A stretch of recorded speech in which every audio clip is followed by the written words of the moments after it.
Today is Friday, January 11th, 2019. My name is Edna Sussman. I'm a reference librarian at the Half Hollow Hills Community Library. We're interviewing Stanley Niedzialek, a World War II Air Force veteran, as part of our Veterans Testimonial Project and in collaboration with the Library of Congress's Veterans History Project. Thank you so much, Stanley, for your service and for participating in our project today. Thank you. Stanley, where and when were you born? March 21st, 1923 in Wallington, New Jersey. Oh, okay. And what were your parents' names and what did they do?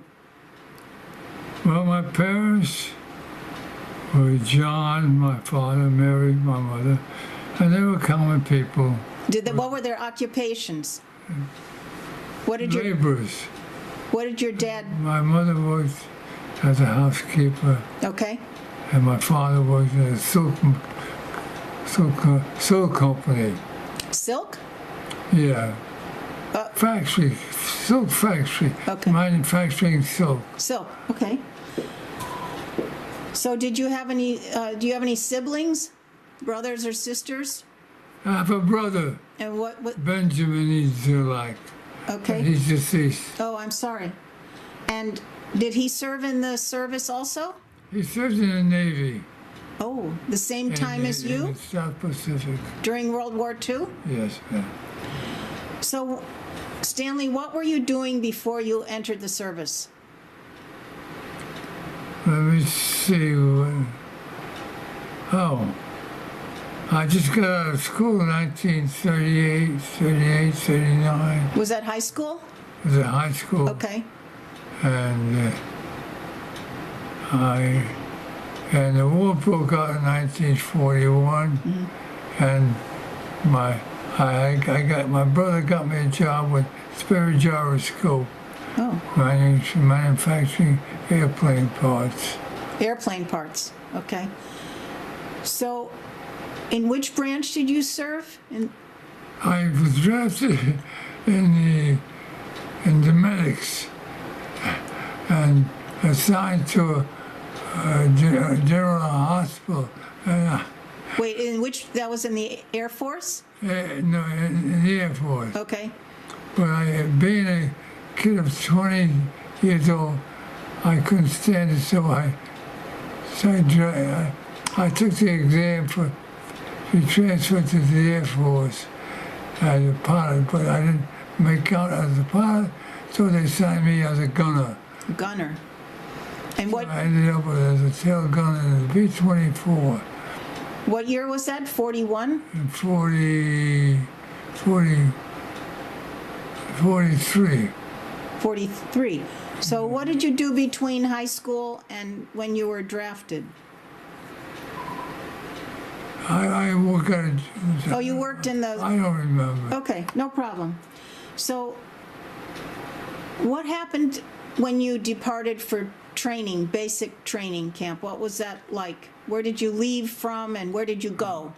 Well, I was assigned to General Hospital in the headquarters as a clerk, and I hated it.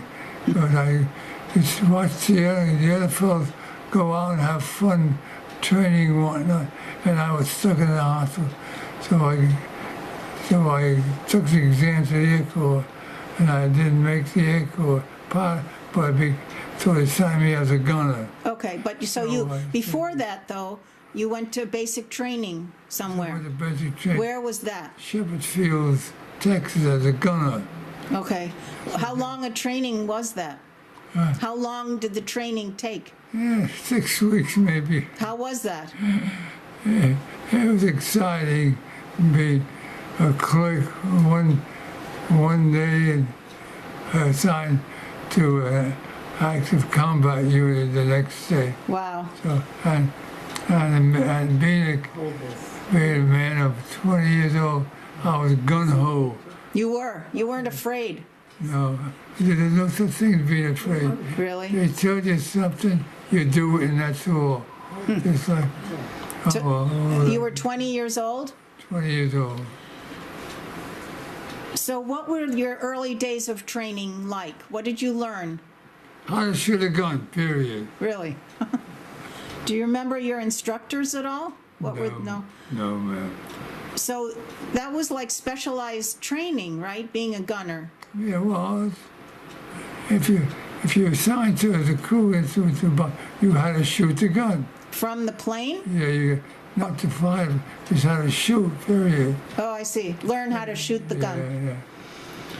How did you feel about military life, adapting to the military life? How was that? Exciting. Really? Yeah. Well, being a kid, never went any place, so when you something like that, and you're not afraid of more. You're just told what to do and you do it. What was the 1944. 41 you had training. 41 you went for training, right? Yeah, I went to 1944. Oh. And so you get 6 weeks or something like that in training. Then you're assigned to a group. They pick a group, pilot, co-pilot, bombardier, navigator, and 4 gunners. How was the military life for you, the barracks and the food? How was all You that? didn't know any better. So you had to eat, so you ate it. Okay. So tell me, after basic training, where did they send you? Oh, from basic training, they sent me to Pueblo, Colorado, where I was assigned to a crew member, to a crew.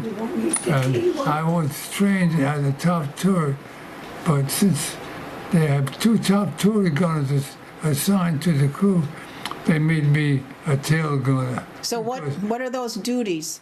Because Oh, tail gunner, and I was a small, skinny kid. I fit in very nicely. And so, what are the duties of a and after training of 6 weeks, you're assigned to the crew, and then you're sent overseas.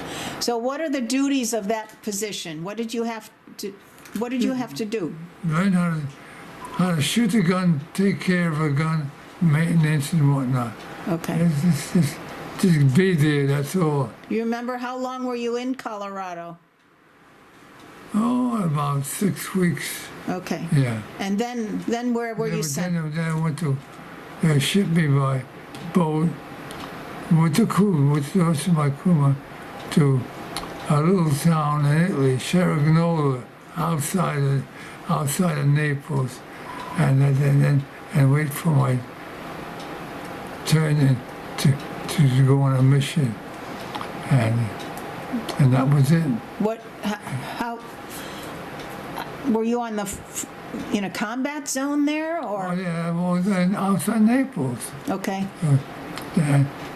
and we were subject to bombing by the Germans, and so it took me a couple of weeks before I actually really went on a mission.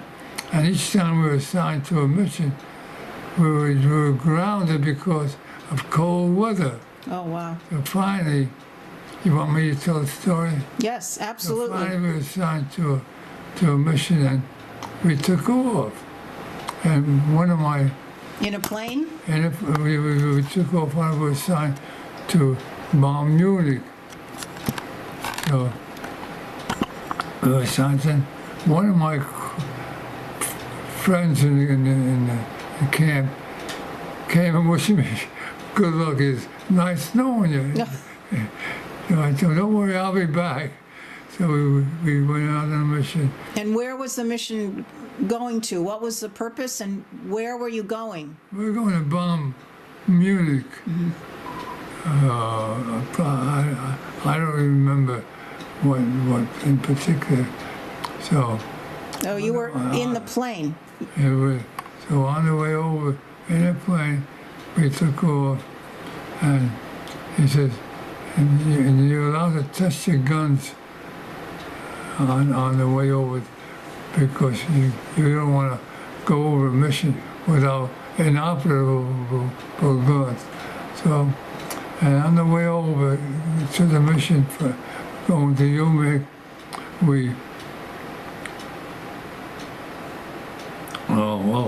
we start losing oil. And that means we couldn't go as fast as the whatnot.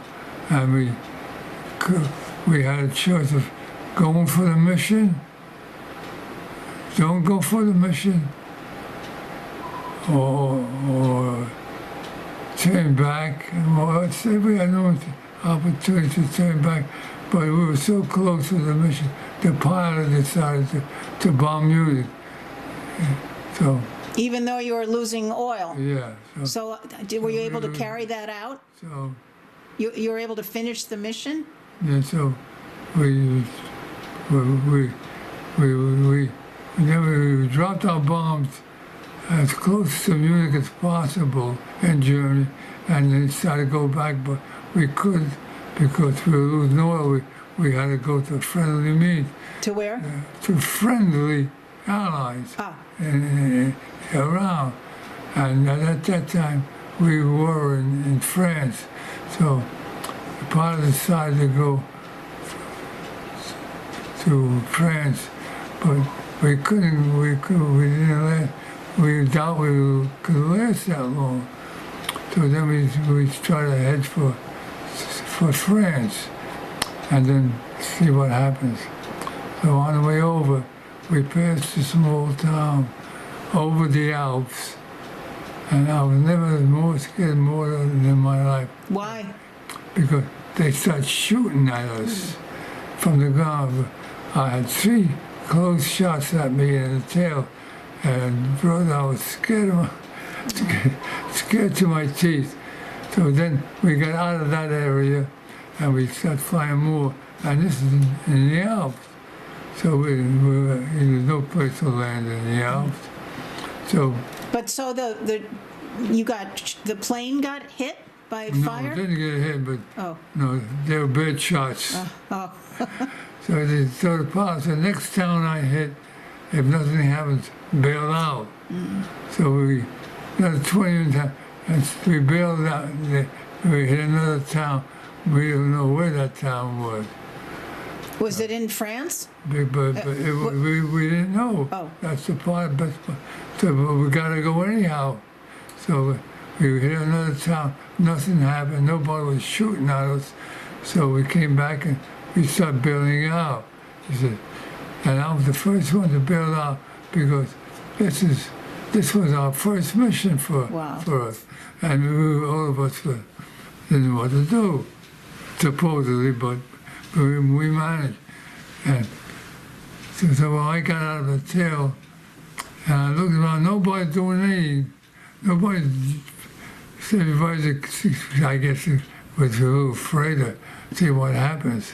So I was the first one. I jumped out, and that was the greatest sensation I ever had. Why? I was bailing out. Well, you're in a plane, 13,000 feet. You either jump or you go down with the ship, or you get killed. So being 20 years old, I jumped first. And you had to do your parachute, right? You had to start the parachute. Yes. So then we built up, and I delayed action because they tell you not to pull the ripcord for your parachute because you may get tangled up with the airplane. So I delayed about 10 to 15 seconds, and my chute opened up, and on the way down, I was exhausted because, and we were in the air already about 4 hours flying. So did your other veterans on the plane, military personnel, follow you then? They all jumped after you? Yeah, we all jumped down, but I was the first one. Then 2 chutes opened up. That's 2, and then 2 more chutes opened up, and then the plane disappeared over the horizon. But we all got it safe, and we all got together in a hospital in Switzerland. So you landed, you think, what country did you? We landed in Switzerland. Oh, you landed in Switzerland. Yeah. How did you get to the hospital? Well, the Swiss, they took care of us then because they were neutral. Mm-hmm. And if you are caught in a neutral country, you are interned for the duration of the war. Oh. So they interned us. What does that mean? Where did you have to go? Well, they took us. They put us in a internment camp, which was during peacetime a resort. So. Now, how long were you there? I was there 3 weeks. Being a kid of 20 years old, I wanted to win the war single-handed. Were you injured when you bailed out of the plane at all? Were you injured when you landed? You're not insured. I didn't really know where we were. It's only when... Well, I mean, did you get hurt? No, nobody got hurt. So after the 3 weeks in the internment camp, where did you go after the 3 weeks? Yeah. So then the Swiss got us all together. The Swiss people, the soldiers, they got us together, and since they were neutral, they put us in a hotel of internment. We stayed there till the end of the war. Oh, you stayed there till the end of the war? No, I didn't. I stood there 3 weeks. And then where did you go after the 3 weeks? I escaped. Oh. Two other buddies of the crew decided they want to go back. They didn't want to be interned. So. Go back to Italy? We were in Italy. I mean, we were in Switzerland. Right. So where did you want to go? We want to go back to Italy, to our own group. Mm-hmm. So. How did you get there? Well, so we bribed a couple of Swiss people with cars. So myself and 2 other crew members went and we bought clothing, Swiss clothing, and they took us to Bern. That's the Swiss. Mm-hmm. That's the capital of Switzerland, and we stayed there. And there were numerous other flyers that were down, were escaping to. So they took us, myself and my 2 old friends, and they sent to a private dwelling in Switzerland, and they kept us there till we got arrangements to be taken back to our base, our headquarters. In Italy? Yes. Yeah. But we were, yes. Yeah. So you finally got back to Italy? Yeah. So, and then what happened then? Well, then, since I was classified, they took us all to the headquarters, American headquarters in Bern, and Foggia. Foggia.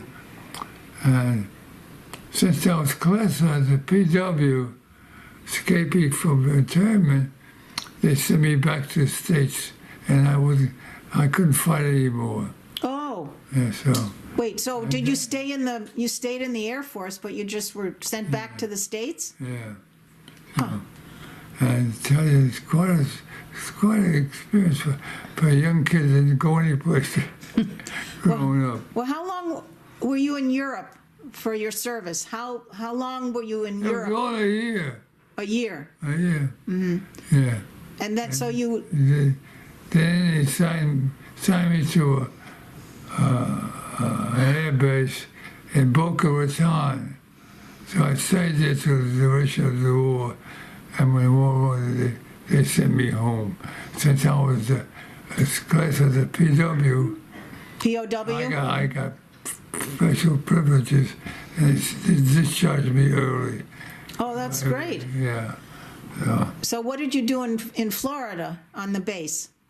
Just a handyman. Mm-hmm. Just to kill time and whatnot. Mm-hmm. So what year were you discharged? In October of 1945. So you were in Europe for a year, you said? About a year. About a year. But like I said, since I was collecting as PW, they had these Geneva Convention rules that if you escape from internment, if you got caught as a flyer, flying missions, they could shoot you as a spy. So that's so. All the ones that survived the mission were sent home. So you didn't have to serve abroad anymore? I just said, unless extreme emergencies happen, when they needed you, then I don't know what will happen. But Were you glad to come back to the States? I didn't know what was going on. I was told what to do, how to do it, when to do it, and you do it. That's all. Did they give you the option to re-enlist? No, you just do what you're told. No, I mean, when you were done with your service, did you want to stay in longer? No, I was single. Right. Yeah, So what did you do when you left the service? That was 45? nothing. I was a civilian. Right. So I had to go and get a job. And So I got a couple of new jobs where was that? in New York City. Okay, what did you do? I worked for the VA, Veterans Administration. Oh, I just ran the course of life. Go get a job and live. how long were you working at the VA? Maybe about 2 years or so. I didn't like it. You didn't like it? No, because I worked for Sperry Gyroscope before the war, but I couldn't get back because the war was over. They didn't need any gunners in manufacturing airplane parts, so they let me go. So where did you go after that? What did you do after that? Just go to work. Where did you work after the VA? Well, I got a job in a lumber yard as a clerk, and I worked myself up to a bookkeeper.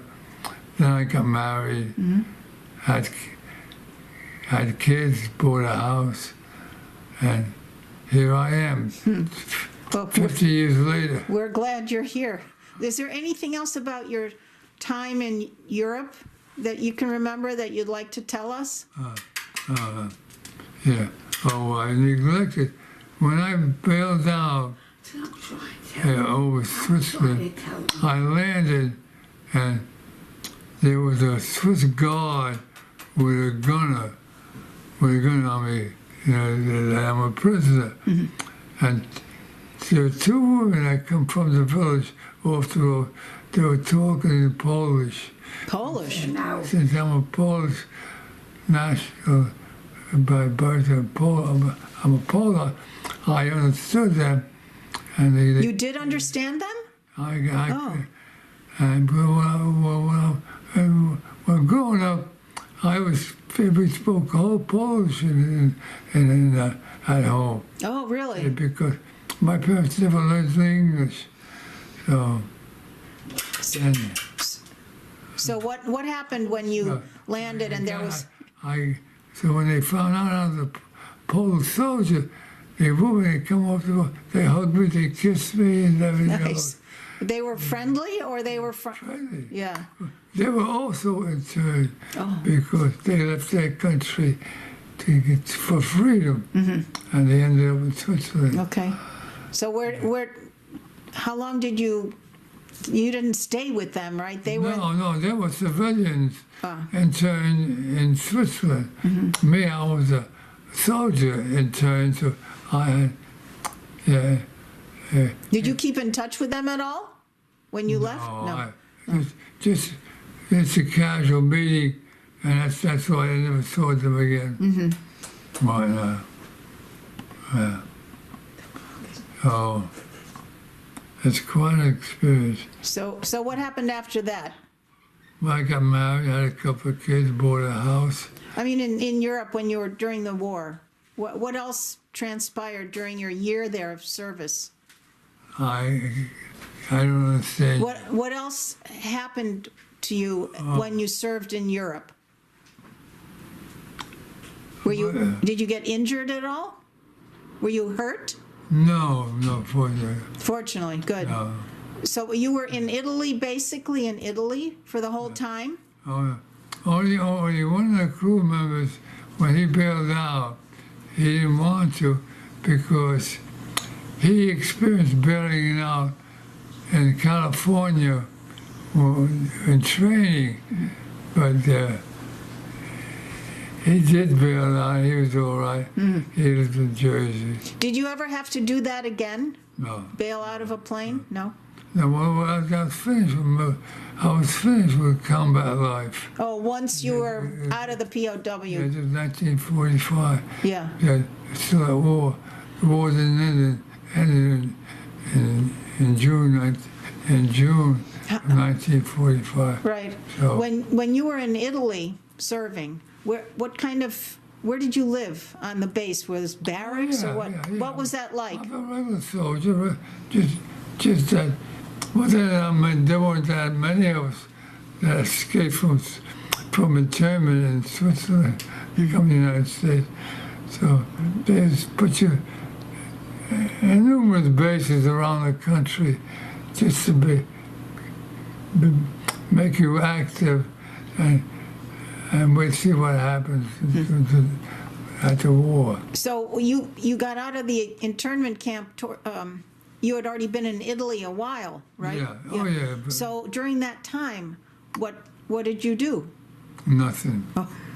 Just get ready to fly and to go on missions. And So when you went, did you go on a lot of missions? my first mission it was. The first mission, and that was the last one. First one, my last one. Okay. There was a story that went around in Italy. There was a bomb group that left Africa to bomb the oil wells in Polesti, Romania. That was before I got there. And 75% of the crew that participated never made it. Something got wrong with planning the missions. Wow. It seems that when they went sending the bombs to bomb Italy, the oil wells in Germany that belonged to Germany, there's two groups, a high group and a low group. And it seems that the high group got to Polesti to bomb the oil wells, got there before the low group. So when the high group dropped their bombs, most of the bombs were timely bombs. They blow up and say within 2 or 3 seconds or a couple of minutes. The bomb, let's see how it was.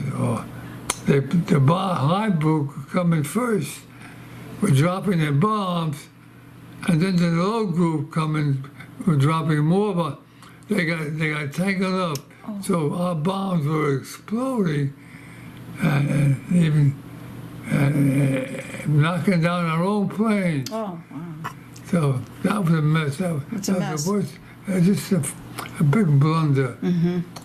So, but they always told us that. Now, you weren't there at that time. You weren't abroad then. You weren't in Italy then. Oh, yeah. You. Yeah. You- No, I was there. Well, I came back in 1945. In 1945, I came back Okay. to the States. So how did you return home to the States? Did they, Well, they took them. on a ship or The government took us on a plane? no, by ship. By ship. How long did that take? Oh, about 3 days or something like that. The USS West Point. Were you able to keep in touch with your family and friends when you were abroad? Oh, yeah, you were allowed to. Letters? I had no family. Oh. Well, your parents? My mother died. Oh. My father got remarried, and my brother was in the Navy. So that kind of broke us up. When you were, was he stationed abroad also, your brother? Yeah. Was your brother in Europe? No, he was a South Pacific in the Navy. Ah. Yeah. Yeah. So how were you received by your friends and family? Did you have anyone at home where you... They were all in the service too. They were still, most of them were in the service because they had to be discharged normally. They had to, by points, Oh, yeah. because they weren't classified as PW. As PW flies, they got first preference to be Discharged. discharged. So how much time do you think, how much earlier did you get out? Do you know? I mean, you didn't, Well, how much more time did you have left? I had 6 months left because I spent about 3 months in Florida, and then a couple of weeks here, a couple of weeks there, and then they finally sent me to Alabama, Montgomery, Alabama, where when the war ended, and I got discharged from there. I see. So how was it readjusting to civilian life for you? What can I say? I didn't know anything, didn't know anybody, I had no occupation. So but in school I took typing, and I got typing jobs in a lumber yard, and eventually built myself up to a bookkeeper. And then I lost that job because they weren't doing too well. They weren't using lumber after the war. They didn't build houses? They didn't have to build houses with a... They used steel, metal, and whatnot. So where did you go after that job? What did you do after I that? got a job with the Long Island Railroad Oh, in the office because I was a bookkeeper there. And I lasted there 10 years, 20 years. 20 years. I was a bookkeeper at Long Island Railroad. And here I am, 95 years old. That's wonderful. Well, I didn't think I'd do it. You did a good job.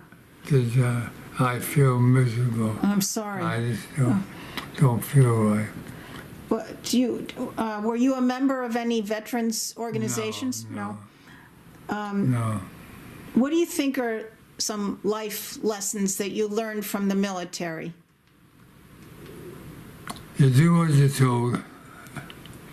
And so me and a couple other million people,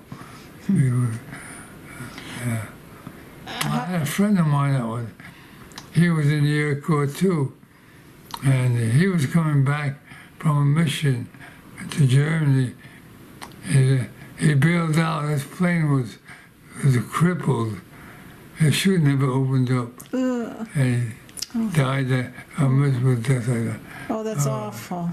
Wow. And when I got home, every time the mother saw me, because we lived in the same neighborhood, she cried. Yeah. 'Cause, So did you serve with him on the same plane? Were you with him? You weren't with him in the same unit. No, he was just assigned to another group. Oh. Just friends from the neighborhood, Great Point. Yeah. How do you think your military service impacted your feelings about war and the military? Would do without it. It's miserable. I didn't have it bad. I can't complain, but there's a lot of miseries and whatnot. social downgrade. It's terrible. Shouldn't be there anymore. But Is there anything else that you remember from your service that we haven't covered? You have a message, Stanley, for future generations that might watch this video? oh yeah, peace, health, and wealth. Stay out of war. And when nobody wins, everybody's a loser. That's a good message. Yeah, I was lucky, so I can't complain. But a lot of people that, like I said, everybody loses something. I lost a couple of fellows on the block. One was missing in action in submarines, and another one, he joined up the Marines, and was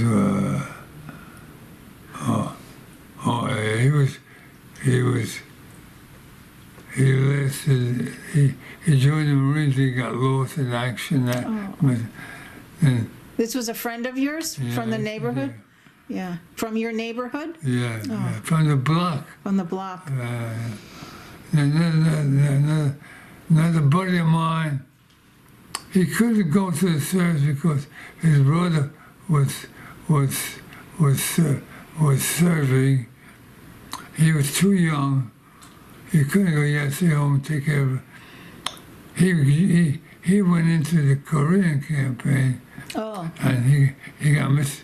He died in a PW. He was a PW. He died in a labor camp. Oh, wow. You said It's a bad deal all over. Nobody wins. you were lucky, you said, but you still were in danger the whole time you were there, right? It was a dangerous situation. Yeah. Anything else you can think of, Stanley, that you want to share? Anything else you can think of from your time in the service? No. No. Okay. It's just miserable. Yeah. Don't. Thank you. Nobody wins. Nobody wins. Everybody. Well, thank you so much for sharing your memories and I thank you very thank you much. for your service, sir. Thank you. Thank you very much. Bye. Oh, I wish he would have said more about the woman. He always says, oh, I got